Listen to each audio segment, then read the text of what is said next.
he's on video saying like, yeah, I'm the man. I have these two girls, but yet they're hookers. So it's not like he just got two girls, to have sex with him because of his looks. But yeah, he has a great body in this movie, and it's amazing that how Christian Bale is not afraid to lose that. Another movie that we'll probably get into, The Machinist. Christian Bale actually dropped like 60 pounds. I think he weighed like 110 pounds or something, and he was like this huge anorexic guy. And I mean, it's another movie we'll get into another time. Ross hasn't actually seen that movie yet. Seen that. But I'll do that probably by myself. But we'll get into that hopefully on another day. But at the end of the scene where he explains, he has sex with the hookers. One of the hookers asks, "Can we go?" And he goes. It shows him looking through the drawers, and he finds a lot of. He finds like a barbed wire thing. Close. Oh, Jesus Christ! Forget it. What is basically cut the though. And it doesn't show it. And I mean, in the book, it didn't explain to either. But I don't really think it need to explain anything. So lets them go finally. But he finally gets met up with Detective Kimball, played by Willem Dafoe, and he's basically he was hired to find out what went on in the disappearance of Paul Allen. Now after he killed Paul Allen, he went to his apartment, which he found out that Paul Allen actually has a better place than him. He didn't like that, so he decides to send him to London. Leave him. He puts on his voicemail that I had a call away for London for a few days, and takes a couple of luggage, couple of clothes, and just takes him somewhere.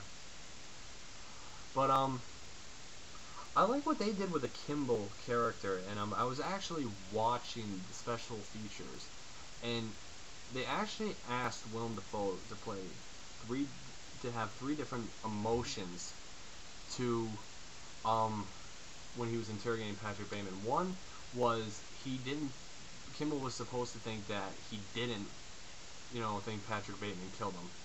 Two was that he wasn't sure if he did it. And number three was he thinks he did. And you can see that throughout his interrogation. Like, there are times where, he's like, I think the guy is a little nuts. Maybe he went to London for a couple of days, And there's the one scene where he was actually, asking where Patrick was, and he's like, that's not the information I received. And, he's kind of, kind of hinting and trying to get an idea. But I love it when Patrick goes to him and he goes, I got a lunch date with Cliff Huxtable at the Four Seasons. He goes, 4 Seasons? Aren't you going to be a little late? He goes, no, they opened up a brand new one not far from here. It's actually pretty good. But he plays like, just this weasel kind of guy.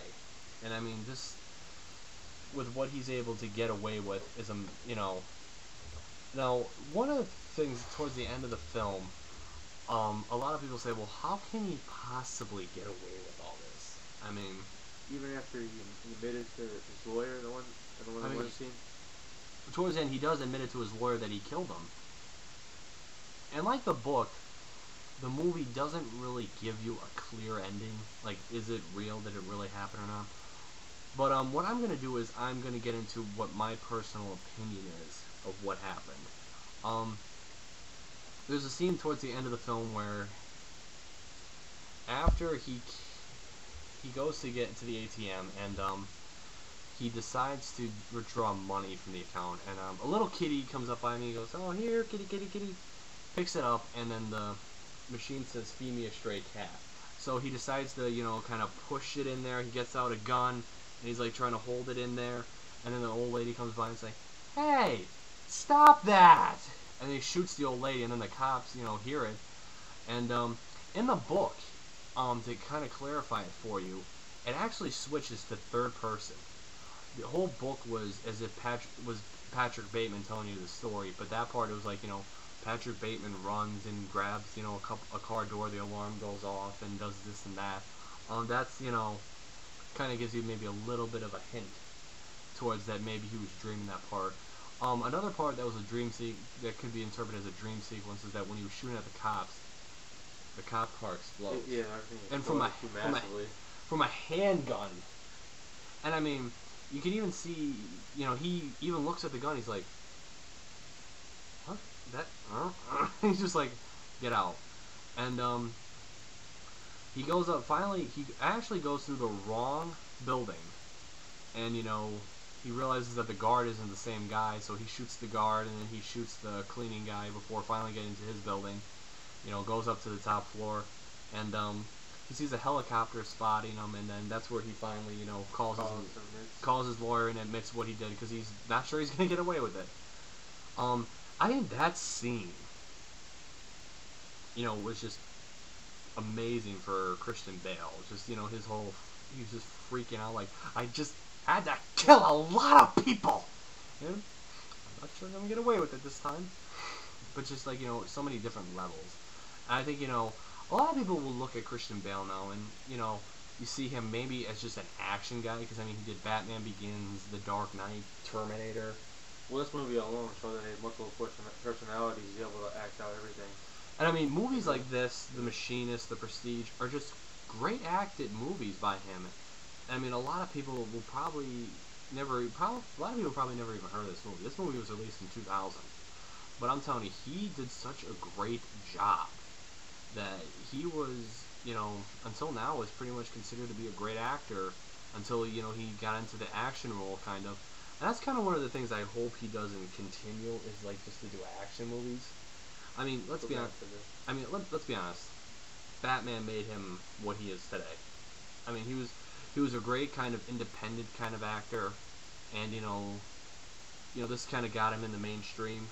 But yet, I would really like to see him go to a more prominent role, like he did in American Psycho and The Machinist and The Prestige. Even Rescue Dawn, he was really good in Rescue Dawn. He played the part well with the other actor too. Steve Zahn. They meshed together. Steve Zahn actually did very well, but we'll probably talk about that another day, because I'll be talking about a lot of Christian Bale movies. But to kind of put a wrap on American Psycho, basically towards the end, is after he confesses it to his lawyer, he goes to a bar where his lawyer is, and he goes up to him and goes, "Did you get my message?" And he goes, "I knew that was you. That was hilarious." And he mistakes him for somebody else. And towards the end of the movie, you're really not given a clear image. I mean, did it happen, or was he just making it up? It's basically left up to the viewer to decide. A lot of people don't like that. A lot of people like it, to know what happened. I think at the very least he tried to admit what he did. Yeah. And no one just still believed him, and what he did, no one could really believe his entire story at all.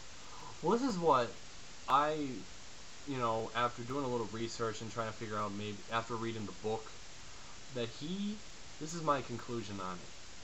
He did it. He killed the people. But the thing is, you look throughout the movie, you look at the society that he belonged in. Everybody pretty much looked the same. They kind of had the same hairdo, same glasses, same suits. I mean, and throughout the movie, he was constantly being mistaken for other people, other guys. So I mean, it's quite possibly that in that society. And another big part is when he goes back to Paul Allen's apartment after he kills 2 hookers in there, and it's just a complete mess in there. Yeah. I mean, I love the part where he's running with the chainsaw naked when he's running down the hallway. He drops it down the stairwell. And he drops it down the stairway onto the hooker. I remember the Jerky Boys when he's fucking naked with the chainsaw. And I remember the first time I saw that, I laughed because I just remembered that prank phone call. But he goes back there. And, this is basically the part where, this is after he, confesses that he did all this to his lawyer. He goes back to kind of maybe clear away the evidence. He goes back there, and the room's all white. Now, what the movie doesn't really show, but the book does, is that this actually goes on for a period of a couple of years. So, in the one part where he's having sex with one girl, she says, have a nice Easter, so you can kind of tell that there was kind of a, time lapse. But, it doesn't